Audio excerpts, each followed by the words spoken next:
Assalomu alaykum. Mening ismim Erkinjon va men bugun sizlarga choyxona, kafe, restoranlar uchun qilgan dasturimni tanishtirib o'tmoqchiman. Bu dastur offline ishlaydi. Internet tarmog'iga ulanish shart emas va ma'lumotlarimizni har doim bazaga saqlab olishimiz mumkin bo'ladi.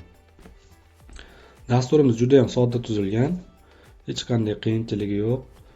Lekin hisob-kitoblarimizni aniq, kunlik hisob-kitoblarimizni aniq qilib chiqarib beradi bizga.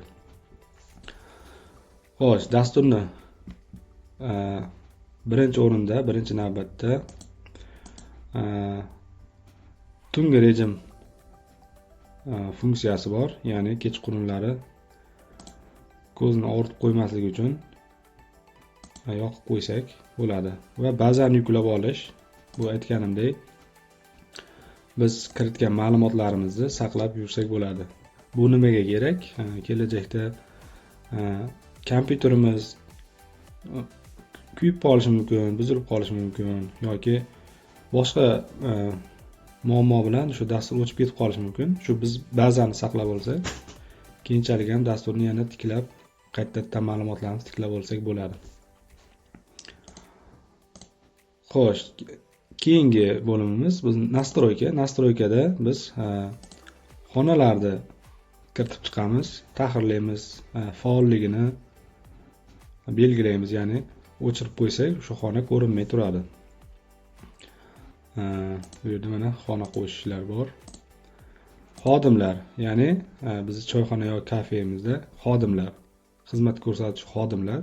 Bu yerda xodimlar qo'shishimiz mumkin. Xodimlarga dasturdan foydalanish uchun huquqlar berishimiz mumkin, tahrirlashimiz mumkin. Keyingi bo'lim mijozlar. Mijozlar asosan bu yerdan kiritilmaydi. Buni ham ko'rib chiqamiz. Mijozlar buyurtma orqali kiritiladi. Bu yerdan ham kiritsak bo'ladi. Kategoriyalar. Bu yerda mahsulotlarimizning kategoriyalari hisoblanadi, ya'ni suv ichimliklari, non mahsulotlari, shunga o'xshagan salatlar, choylar bo'limlarga bo'lib chiqamiz. Mahsulotlar bo'limida esa biz choyxona, kafelarimizda ishlatiladigan mahsulotlar, ichimliklar, non mahsulotlari, yana boshqa mahsulotlarni kiritib chiqishimiz mumkin bo'ladi. Bu yerda ovqatlar, taomlarni ham va taomlar uchun xomashyoni ham kiritib chiqamiz. Va Excel orqali ham kiritsak bo'ladi. Ya'ni Excel faylda buni bittadan bas Excelda bor ma'lumotlarimizni bu yerga kiritsak ham bo'ladi. Qisqacha shu yerdan sozlamalarimizni qilib bo'lganimizdan so'ng bizning dasturimiz ishga tayyor bo'ladi. Bosh sahifada bizda kunlik savdolarimizni kuzatib tursak bo'ladi. Ya'ni qaysi kuni qancha so'mmalik savdo bo'ldi, qaysi xonalardan qancha summa tushdi. Shular haqida oxirgi 30 kun, shu oy, o'tgan oy ko'rib tursak bo'ladi, kuzatib. Harakatlar bo'limi. Bu harakatlar bo'limida biz choyxona, kafemizga mahsulotlarni kirim qilamiz.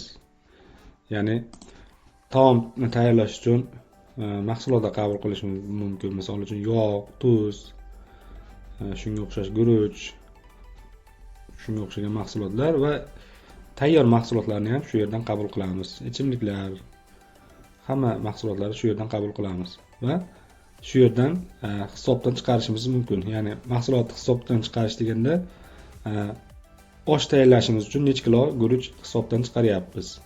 Ya'ni bizni ostatkamizda 100 kilo guruch bo'lsa, o'shandan 3 kilosini bugungi kunda necha kilo guruch hisoblandi, ya'ni oshga ishlatildi. Shu yerdan chiqaramiz. Shu yerda mahsulotni qo'shib, mana kategoriya bo'yicha mahsulotlar va shu yerdan hisobdan chiqaramiz. Kirim chiqim qilish joyi shu yerda bo'ladi. Buyurtmalar. Eng asosiy ko'p ishlaydigan joyimiz shu yer bo'ladi, ya'ni buyurtmalar. Bizga mijozlar telefon qilishadi. Telefon qilishib, asosan choyxonalarda shunaqa telefon qilishib, xona band qilib qo'yishadi. Shunda qanday bo'ladi? Ya'ni telefon qilishsa, qo'shish tugmasini bosamiz va bu yerda sanani belgilaymiz. Misol uchun ertagalik sanaga buyurtma qilishmoqchi. Sanani ertagalikni tanlaymiz. Soatni ham tanlab ketishimiz mumkin. Kechki payt, ya'ni kechki payt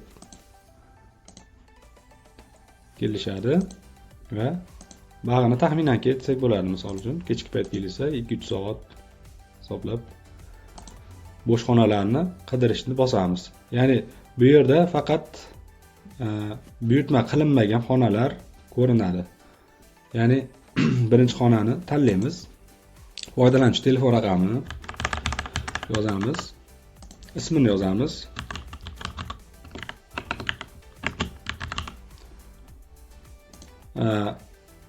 Osh qaysi taomni tanovul qilishlarini ham aytib qo'yish mumkin. Misol uchun osh necha kilo? 2 kilo. Saqlashni bosamiz. Mana buyurtmamiz tayyor bo'ldi.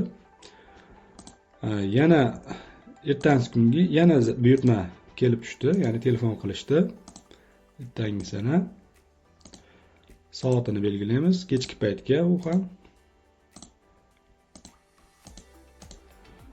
xonalar qidirish.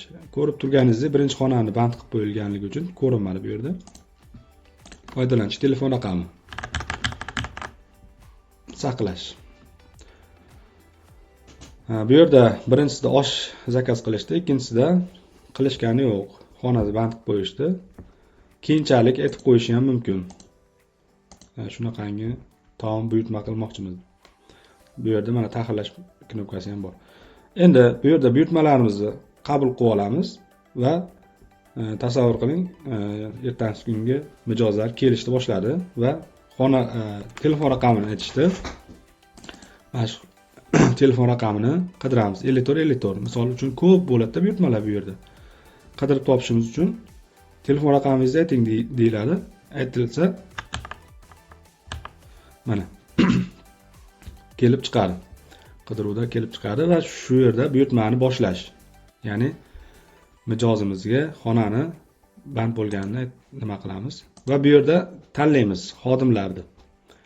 Qaysi xodim xizmat ko'rsatadi ushbu xonaga. Xodim 2 ni tanlaymiz, saqlashni bosamiz.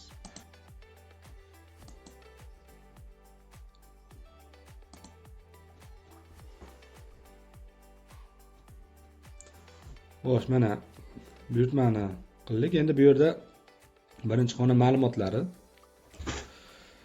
Birinchi xona ma'lumotlari ish faoliyatida 8 daqiqa oldin band qilingan. Ya'ni xona mijoz ismi, mas'ul xodim. Shu yerda endi mahsulot qo'shishimiz mumkin bo'ladi. Misol uchun choylar. Qanaqa choy? Qora choy, ko'k choy. Salatlar.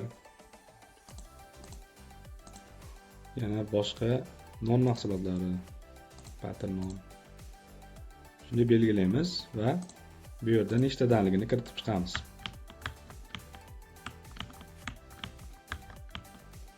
Taxminan yozib qo'ya qoldim. Qo'sh knopkasini bosamiz. Mana bu yerda birinchi xonamizga mahsulotlar kiritildi va sonlar kiritildi. Endi kelajakda ya'ni xona yana choy aytib qolish mumkin. Ya'ni 2 ta choy qo'shilsa 5 ta. Shunday qilib oshirib ketaveramiz. Xonani faoliyati tugagandan so'ng chek chiqarish knopkasini bosamiz. Bu yerda chek chiqarish. Bu yerda mana qancha xarajat bo'lganini yozilgan bo'ladi. Chekni chiqarib berib, xodimga beramiz. Xodim bo'lsa, chekdagi ma'lumotlar to'g'riligini bir tekshirib, plus minus qilib olishadi. Undan so'nggina hisob kitobni yopish. Plus minus qilingandan keyin ba'zi bir narsalar xato ketib qolgan bo'lishi mumkin. Non misol uchun 3 ta bas 2 ta berilgan bo'lishi mumkin. Uni tahrirlab bo'lganimizdan so'ng yana chek chiqaramizda xodimga beramiz, mijozlarga ko'rsatishadi. To'g'ri bo'lgandan keyin hisob kitobni yopishni bosishadi. Hisob kitobni yopgandan so'ng bu narsani tahrirlab bo'lmaydi. Shuning uchun shunga e'tibor berish kerak bo'ladi. Mana hisob kitob yopildi. Bu yerda o'sha birinchi xona yo'q bo'lib qoladi. Shunday qilib, xonalarga bemalol mahsulotlar qo'shamiz, ayiramiz. Juda ham ishimiz oson bo'ladi. Hisobotlar bo'limida biz kirim qilgan, sotgan, sotilgan degani bu nima deydi? O'sha xonaga xizmat ko'rsatgan deb tushunsak bo'ladi. Mana buni yopiq degan statuslilar уже bu buyurtmamiz tugadi. Chekimizni chiqarib berdik, hisob kitobni qildik va summa bu yerda ko'rinib qoladi. Ochiqlar mana ko'rinib turibdi, lekin hali hisob kitob qilingani yo'q. Shuning uchun bu nol turadi. Bu yerda hisob kitoblarni Excelga yuklab olishimiz ham mumkin. Excelga yuklab oxirgi 30 kunlikni ko'rishimiz mumkin. Misol uchun Excelga yuklashimiz mumkin. Bu yerda mana filtrlar bor. Har xil filtrlar bor. Bu yerdan filtrlab ko'rishimiz mumkin bo'ladi. Qidirishimiz mumkin bo'ladi. Misol imkoniyatlar bor, hamma imkoniyatlar. Eng so'nggi bo'limimiz bu ombor. Bu yerda mahsulotlarimizni qoldiqlari, ya'ni kirim qilingan, kirim chiqim qilingan, bu minusda turganlari kirim qilinmasdan sotilib ketgan. Ya'ni hisobdan ayrilgan bo'ladi. Bularni to'g'rilab qo'yish mumkin bo'ladi. Xullas, dasturimiz qisqacha shu. Kimga shunday dastur kerak bo'lsa, choyxonalariga takliflaring bo'lsa, kommentariyada kutib qolaman. E'tiboringlar uchun rahmat.